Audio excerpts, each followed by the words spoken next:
So Khadaan fever is on. Hello বন্ধুরা, আমি Sudip and welcome to ফিল্মিডিটেক। ফাইনালি খাদানের টিজার আসছে, সেটা দেবদা তার অ্যানাউন্সমেন্ট করেছেন তার বিভিন্ন সোশ্যাল হ্যান্ডেলে। তো এইসব বিষয়ে থাকবে আলোচনা, এবং এই যে খাদান সিনেমাটা, এটা নিয়ে এত হাইপ কেন সেটা নিয়েও কথাবার্তা থাকবে। তো খাদান নিয়ে এত হাইপ, তার প্রধানত তিনটে রিজন আছে। প্রথমত, এরকম একটা লার্জ স্কেলে বাংলা অনেক দিন পর তৈরি হচ্ছে, যেখানে লোকেশন ভ্যারিয়েশন তো আছে, চ্যালেঞ্জিং লোকেশন আছে। এই সবের ফলে যে গ্র্যান্ডারটা ক্রিয়েট হয়েছে, যে লুকসগুলো আমরা দেখেছি, সেটা একটা হাইপ ক্রিয়েট করে। সেকেন্ড হচ্ছে এখানে ক্যারেক্টার লুক, এবং জিদ্দা তার সাথে সাথে যিশুদার এই কম্বিনেশন। স্পেশালি যিশুদার আমি যদি লুকের কথা বলি, তার যে ওই একটা কীর্তনিয়া লুক, তার যে ওই একটা খোল কত্তালের সাথে প্রেজেন্টেশন, এবং অবশ্যই একটা দেবদার ইনপুট, সেখানে তারও প্রেজেন্স, এই দুটোর যুগলবন্দি এই সিনেমাটাকে আরও একটা হাইপে নিয়ে যাচ্ছে।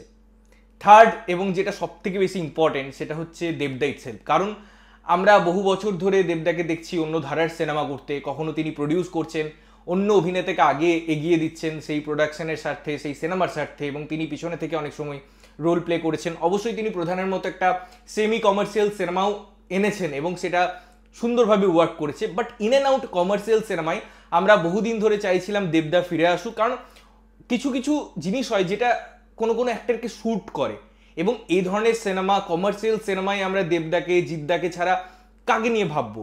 এবং সেই জায়গায় যখন দেবদা এই সিনেমাটার অ্যানাউন্সমেন্ট করলেন, এবং তার যে ওভারঅল জিনিসপত্রগুলো চোখের সামনে এলো, এইভাবে দেবদার কামব্যাক আবার কমার্শিয়াল ফিল্মের ক্ষেত্রে ঘটলো বা ঘটতে চললো, এই আভাসটা আমরা পেলাম।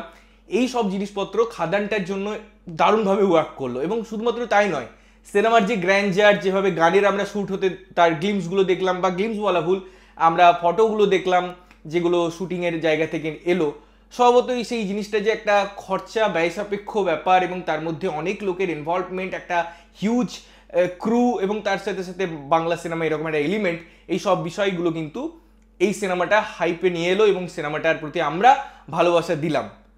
তার বিভিন্ন ক্ষেত্রে আমরা ছবি দেখেছি, বিভিন্ন শ্যুট জায়গা বা শ্যুটের জায়গার বা রেকি করার জায়গার ছবি দেখেছি।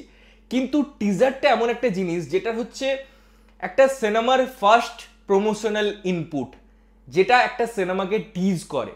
আমরা অডিয়েন্স হিসাবে যে সিনেমাটা সম্পর্কে জানতে পারি, বা সিনেমাটা কি হতে চলেছে, তার একটা ভিজুয়ালস, তার একটা অডিও, তার উপস্থাপনা, সেখানে কীরকম কি জিনিসপত্র হবে, এই সম্পর্কে একটা আইডিয়া তৈরি করি, এবং ফাইনালি কিন্তু আমরা সিনেমাটা দেখতে যাই। অবশ্যই ট্রেলারের একটা হিউজ রোল প্লে থাকে, বাট টিজারটার ইম্পর্টেন্ট জায়গা অনেকখানি আছে, আমি এটা মনে করি। তো টিজারটা আসছে 14 আগস্ট সকাল 11টায়, একদম দারুণ টাইমিং, সুন্দর ডেট, ওই যে লম্বা উইকেন্ড, এর মাঝে একটা অ্যানাউন্স করা।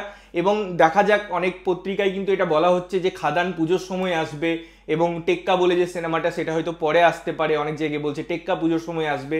তো এই একটা দোলাচল চলছে, এখন কোনটা কি হবে সেটা কালকেও অনেকটা, বা টিজার রিলিজের দিনও অনেকটা আভাস পাওয়া যেতে পারে, কারণ অনেক সময় মেকার্সরা টিজারের দিনই অ্যানাউন্স করে দেন সিনেমা রিলিজের ডেট। তো ফাইনালি সেটা কি হয় সেটাও দেখার একটা অপেক্ষায় থাকবে। এটাও একটা ভালো জিনিস যে একটা নতুন কিছু আমরা জানতে পারবো। ফাইনালি এই ধোঁয়াশাটা কাটবে যে কবে রিলিজ করছে কোন সিনেমাটা। বাট খাদান নিয়ে সত্যি বলতে ভীষণ ভীষণ প্রত্যাশা আছে, প্রত্যেকটা মানুষ আশাবাদী, বা এই ধরনের সিনেমা ইন্ডাস্ট্রিকেও অনেকটা এগোতে হেল্প করে, বিকজ খুব ভালো বক্স অফিস আসে, এবং দেবদার তো সিনেমা মানে একটা বক্স অফিসে দারুণ ছাপ পড়ে। এটা আমরা দেখে এসেছি প্রিভিয়াসলি, সিনেমাগুলোতে ক্রিটিসাইজ হয়েছে, সিনেমা নিয়ে কথাবার্তা হয়েছে, বাট লোকজন কিন্তু দেখতে গেছে, সেটা যেভাবেই হোক। তো আলটিমেটলি বক্স অফিসটাও কিন্তু খুব ইম্পর্টেন্ট। কিন্তু এই সিনেমাটা শুধু বক্স অফিস আনবে তা নয়, এই সিনেমাটার মধ্যে স্কেল আছে, এই সিনেমার মধ্যে গ্র্যান্ডার আছে, এই সিনেমার মধ্যে ওই একটা সিনেমেটিক অ্যাপ্রোচ আছে, যে আমি একটা লার্জার দেন লাইফ কথা বলবো, একটা বিগ গ্র্যান্ডার ক্রিয়েট করব, বড় পর্দায় একটা সিনেমেটিক এক্সপিরিয়েন্স দেবো, অডিও ভিজুয়ালসের একটা সিং করব। তো সব কিছু জিনিস কিন্তু খাদানটা বা খাদানের এই অ্যানাউন্সমেন্ট থেকেই আমরা দেখতে পেয়েছিলাম। এবার এই যে আমাদের একটা আভাস আছে, একটা কল্পনা আছে, সেটা কতটা বাস্তবায়নে পরিণত হয় সেটা তো টিজারটা দেখে বুঝতে পারবো। তোমরা কতটা এক্সাইটেড, বা তোমরা কি কি ভাবছো অবশ্যই কমেন্ট করে জানিও। ততক্ষণের জন্য ভালো থাকবে, সুস্থ থাকবে, এবং সবসময় ভালো জিনিস দেখবে। চ্যানেল যদি প্রথমবার দেখছো, লাইক কমেন্ট শেয়ার করতে হবে, সাবস্ক্রাইব করতে হবে, যাতে প্রত্যেকটা নোটিফিকেশন তোমাদের কাছে পৌঁছায়। দেখা হচ্ছে অন্য কোনো ভিডিওতে, ততক্ষণের জন্য টাটা।